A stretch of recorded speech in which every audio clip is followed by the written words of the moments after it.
Les forces israéliennes continuent de frapper les zones résidentielles et les fils d'aide humanitaire à Gaza, tuant des civils et détruisant des infrastructures essentielles. Une des dernières frappes aériennes a visé un immeuble dans le quartier Al-Sabra de Gaza, tuant un enfant. À Jabalia al-Nazla, dans le nord de Gaza, 3 Palestiniens ont péri sous les bombardements. 2 frères et sœurs avaient déjà été précédemment tués dans cette même zone. Un autre journaliste palestinien a été assassiné dans la région de Zikim alors qu'il couvrait l'actualité locale. Le syndicat des journalistes palestiniens condamne fermement la mort de Khaled al-Madoun, qualifiant cela d'acte délibéré pour faire taire la voix palestinienne. À cela s'ajoutent 16 Gazaouis tués en faisant la queue pour recevoir de l'aide alimentaire, portant à près de 2080 victimes, la conséquence directe de la politique israélienne visant à affamer la population. Les hôpitaux ont également enregistré 8 décès supplémentaires attribuables à la faim et à la malnutrition, dont 2 enfants portant à 281, le nombre total de victimes de la faim, dont 114 enfants. Le bilan global de la campagne génocidaire israélienne s'élève désormais à plus de 62 620 morts et 157 670 blessés, majoritairement des femmes et des enfants. L'agence de l'ONU pour les réfugiés palestiniens UNRWA appelle une fois de plus Israël à cesser de nier l'état de famine à Gaza, dénonçant l'obstruction systématique et délibérée à l'aide humanitaire. Son directeur, Philippe Lazzarini, a lancé un appel urgent aux dirigeants mondiaux pour qu'ils exercent leur influence avec une détermination morale afin de mettre un terme à cette tragédie provoquée par l'homme. Cette déclaration fait suite à la reconnaissance officielle de la famine dans certaines zones de Gaza par l'ONU. L'UNRWA insiste sur le fait que la famine est toujours réversible à condition d'autoriser immédiatement une aide massive. Le Programme alimentaire mondial PAM appelle également à une action d'urgence pour enrayer l'aggravation de cette famine, la première confirmée en Asie occidentale. L'État israélien, son gouvernement savent bien que reconnaître qu'il y a la famille, c'est ajouter un argument de plus dans le contentieux juridique, dans la plainte pour génocide, puisque génocide, c'est la famine, ça contribue au génocide en soumettant toute une population, celle de Gaza, à des conditions d'existence de nature à détruire totalement ou partiellement cette population. Donc, c'est assez logique que le gouvernement résiste à reconnaître toutes ces pressions qu'il fait sur la population. Donc, il invente des prétextes, il grossit certains aspects en soulignant, par exemple, que le Hamas détourne les fournitures pour s'en servir pour acheter des armes, ce qui est peut-être possible pour quelques personnes, mais qui n'est pas généralisé et qui, de toute façon, a très peu d'influence sur la distribution de cette nourriture, qui forcément trouve un marché parce que ceux qui sont plus habiles à la prendre, à l'attraper, revendent une partie parce que chacun a des besoins sous pression. C'est ce qui se passe dans toute situation de contrainte telle qu'elle est exercée volontairement, criminellement, par l'État israélien et son armée sur la bande de Gaza, non seulement depuis quelques mois, mais aussi depuis 17 ans, puisqu'il y avait un blocus presque total, des contraintes très dures sur cette population. Donc, mais l'ONU, la FAO, tous, l'UNRWA ont raison de dire qu'il y a la famine à cause des conditions imposées par le gouvernement et son armée. Elle permet de sensibiliser plus de populations parce que les images sont à la une des journaux, y compris Le Monde récemment, les images sont à la une des télévisions. Et donc, la sensibilisation politique que cela produit dans la population, qui n'est hélas pas toujours concernée par ce qui se passe là-bas, permet au gouvernement d'avancer un peu plus courageusement vers, disons, l'élaboration, la discussion de sanctions pour contraindre l'Israël et son armée à respecter le droit international, respecter les règles des Nations Unies, c'est-à-dire ne pas soumettre la population de Gazaoui à des bombardements, des destructions massives et une telle famine, par un tel blocus et par des telles contraintes sur l'alimentation, sur l'entrée des journalistes, sur les massacres des journalistes, ceci qui contribue effectivement à qualifier cette opération de génocide en cours, tel que l'a dit précisément la Cour de justice internationale. Donc cela aide les populations à évoluer, les opinions à évoluer, et donc les gouvernements à avoir plus de courage, parce que effectivement aucun gouvernement tout seul n'ose affronter à la fois la puissance américaine qui soutient mordicus Israël et l'État israélien qui influence partout les partis, les gouvernements, les menace, les font chanter et contrôle beaucoup de médias indirectement par le biais de la publicité, par le biais des quelques milliardaires qui tiennent les médias en Occident.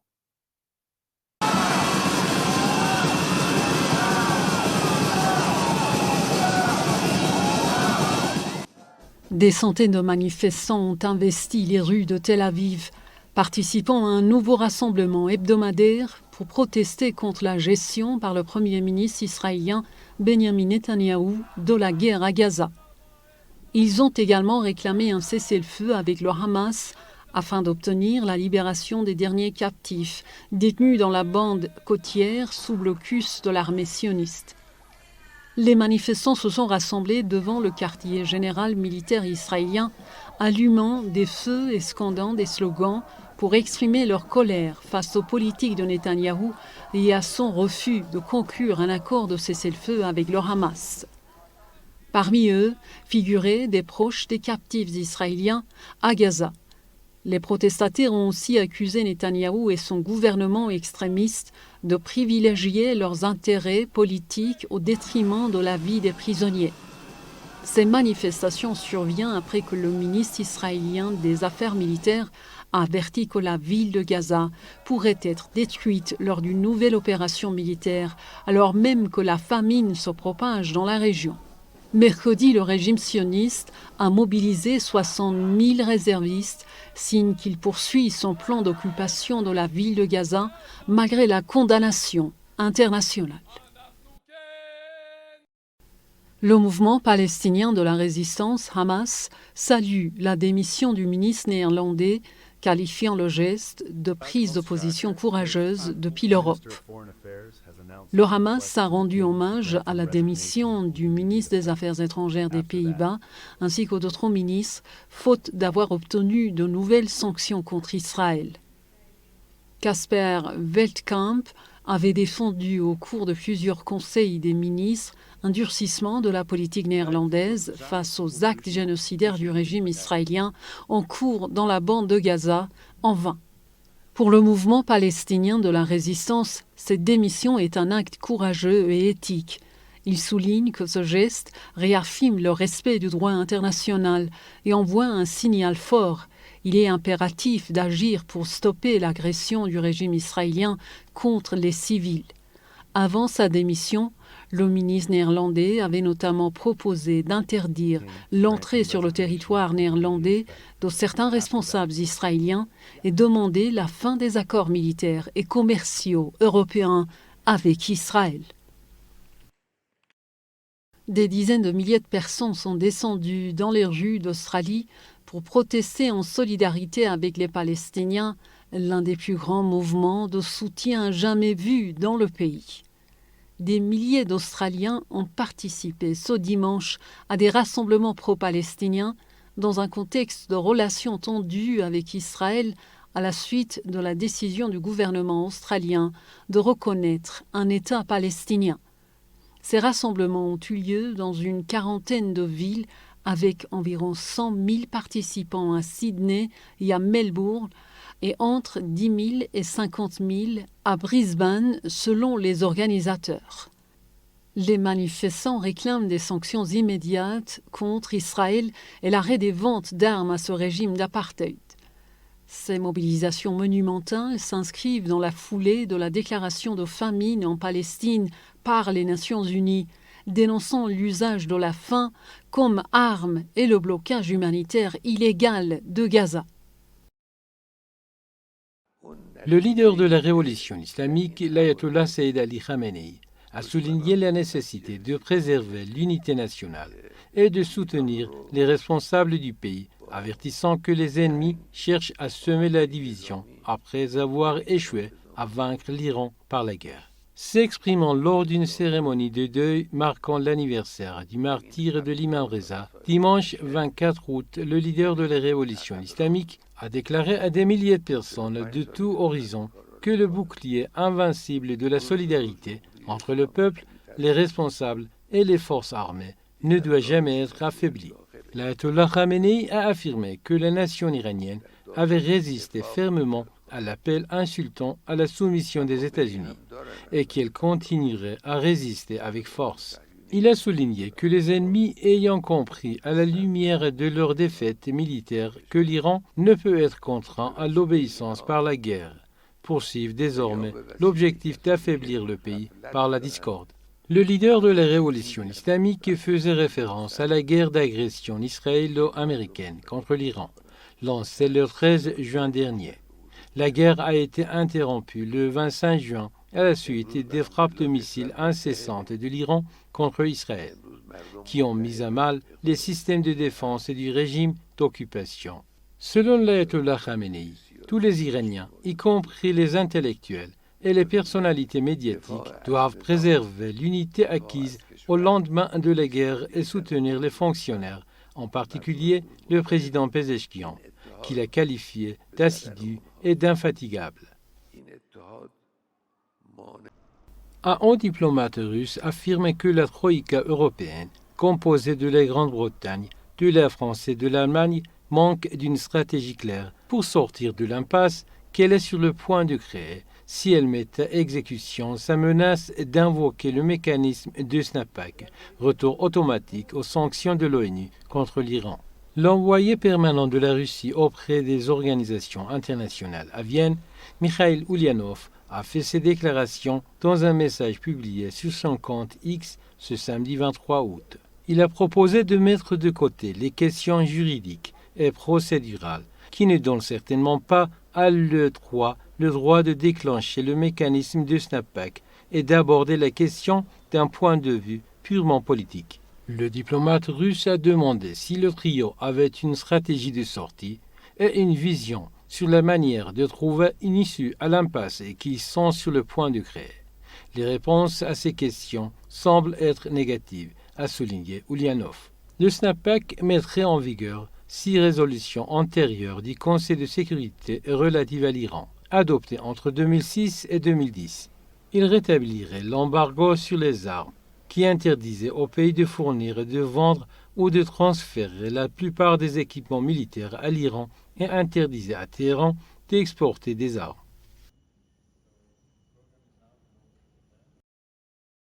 Le chef de la diplomatie russe, Sergueï Lavrov, a accusé dimanche les pays occidentaux de chercher à empêcher les négociations de paix sur l'Ukraine, au moment où les efforts diplomatiques pour régler le conflit s'enlisent. Ils ne font que chercher un prétexte pour empêcher les négociations, a affirmé M. Lavrov dans une interview à la chaîne de télévision publique Rossiya, diffusée sur Telegram. Il a également dénoncé la position du président ukrainien Volodymyr Zelensky, qui, selon lui, sans tête pose des positions et réclame, coûte que coûte, une rencontre immédiate avec son homologue russe Vladimir Poutine. Interrogé sur des menaces des pays occidentaux de sanctionner la Russie, s'il n'y a pas de négociation, Sergueï Lavrov les a qualifiés de tentatives de violation du processus lancé par les présidents Poutine et Trump, qui a apporté de très bons résultats. Nous espérons que ces tentatives vont échouer, a-t-il ajouté. Les efforts de médiation du président américain Donald Trump, qui cherche à mettre fin rapidement au conflit en Ukraine, ont culminé avec un sommet avec son homologue russe, Vladimir Poutine, le 15 août en Alaska. Puis, 3 jours plus tard, la réception à la Maison-Blanche de Volodymyr Zelensky et des alliés européens de l'Ukraine. Malgré cela, les positions des deux camps semblent toujours irréconciliables. L'administration Trump planifie depuis des semaines le déploiement de troupes de la Garde nationale à Chicago, voulu par le président américain pour intensifier la répression contre la criminalité et l'immigration selon des informations relayées par les médias américains. Le Pentagone élabore des plans qui pourraient mobiliser plusieurs milliers de membres de la garde nationale dès septembre vers la troisième plus grande ville du pays, a rapporté le Washington Post citant des responsables anonymes. Le Pentagone a refusé de confirmer ces informations, un responsable déclarant « Nous ne spéculerons pas sur d'autres opérations ». Le département est une organisation de planification et travaille en continu avec d'autres agences partenaires sur des plans pour protéger les biens et le personnel fédéraux, a ajouté le responsable. Ces informations surviennent après que Donald Trump a fait déployer à Washington, la capitale fédérale, plus de 1900 réservistes de la garde nationale qui devraient bientôt être armés, selon un autre responsable du Pentagone. Trump avait affirmé vendredi que Chicago et New York, deux grandes villes dirigées par des démocrates, étaient prêtes à recevoir un traitement similaire. « Nous allons rendre nos villes très très sûres », a déclaré Trump aux journalistes à la Maison-Blanche. « Je pense que Chicago sera la prochaine et ensuite nous aiderons New York. » Le déploiement potentiel à Chicago suivrait un modèle similaire à l'opération controversée menée par l'administration Trump en juin à Los Angeles, où 4000 membres de la garde nationale de Californie et 700 marines en service actif avaient été déployés malgré l'opposition des autorités locales, ont rapporté des sources à CNN.